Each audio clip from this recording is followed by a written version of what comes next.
Hello, Meoni here, and today I thought we'd take a look at a new post that was placed on the NA Final Fantasy XIV website on the Lodestone, and this is of course announcing Season 5 of the Feast.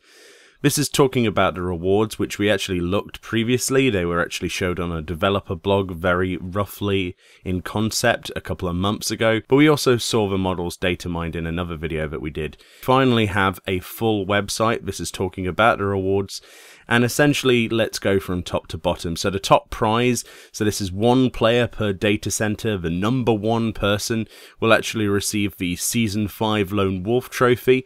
It's a very nice reward and something that's pretty unique, but of course you will need a house to actually place this in. So for the top 10 per data center, you actually get 10 wolf collars. Wolf collars are the new currency. Players can exchange 10 wolf collars, a weapon of their choice, with the Feast Quartermaster at the Wolf's Den in X4 and Y5. You can actually go and preview the weapon models right now as of this video if you're interested, but we'll also scroll down in a moment to some images. And of course wolf collars can also be obtained as tier rank rewards through the season. So players who reach bronze, silver, gold, platinum or diamond tier by the end of the season will receive wolf collars, which can be exchanged for weapons.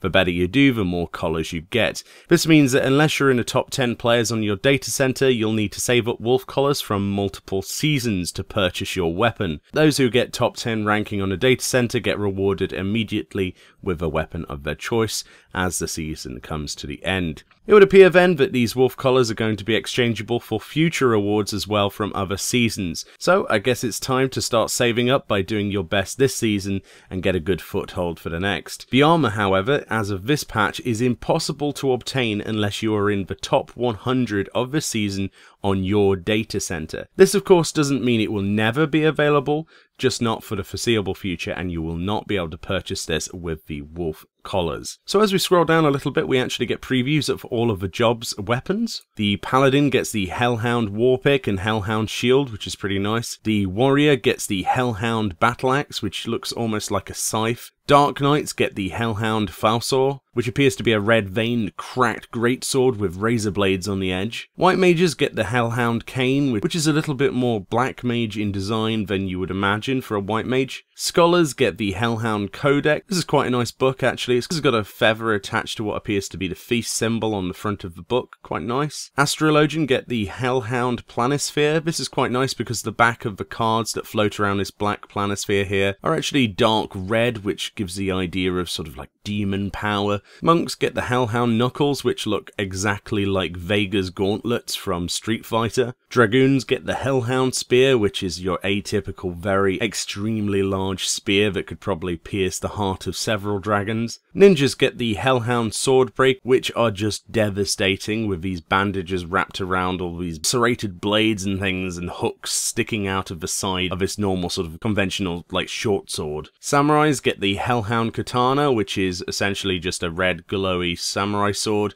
I like the hilt on this one, and the scabbard is pretty cool. It looks almost like a mouth that you place the blade into. Bards get the Hellhound Longbow. This is probably one of the more disappointing designs for bards. I'm not a fan of this one. Machinists get the Hellhound Handgun. This looks absolutely amazing, like some Allegan designed rifle. Like something straight out of a science fiction movie. I wouldn't mind eventually getting my hands on one of those in the future seasons. Black Mages get the Hellhound Staff. This is quite a nice staff. Red on the base, spiky and black on the top. Atypical Black Mage fare, to be honest. Summoners get the Hellhound Grimoire. This is basically just the scholar book. It seems to have more fastenings on it and more gilt design with a bigger feather. And finally, Red Mages get the Hellhound Tuck. This is quite a nice foil. It's a straight sword, basically. Very straight, long sword with a carbon fibre-esque tip and a nice red crystal to go on your offhand. So let's have a brief look at the armour now. This is the Hellhound set. A helmet, a chest piece, some gauntlets, some trousers and some boots, as you might imagine. This is exclusive to the top 100 players on your data center. It'll be pretty damn special. I quite like this. I wish that obviously I could access this, but everyone's going to have that same urge as well, which is probably one of the best incentives to go and try some PvP if you've not already. It's quite fun. So in terms of the ranking rewards, we do actually get confirmation of how many you get. So bronze will get you 3. Bear in mind that you need 10 for the actual weapon. So you get 3 for bronze, so that's just basically taking part. 4 for silver. 5 for gold, 6 for platinum, and 7 for diamond. So even if you're diamond ranking, you cannot get the weapon this season. So you're looking at that top 10 spot only for those weapons, which adds a little bit of mythos and gasping and awe when you see people with it, which is actually something that's sorely missed in this game. And with striking designs like this, it's nice to see PvP encouraged, but it's still controversial whether or not the new PvP system is living up to the expectations that people desire, and the ranking system is hotly debated every day on the official forums. Let me know what you think below about the new feast rewards and the ranking system, and indeed the wolf collar currency that's being added. Thank you very much for watching, keep watching for more 4.1 and above videos, and I'll see you next time.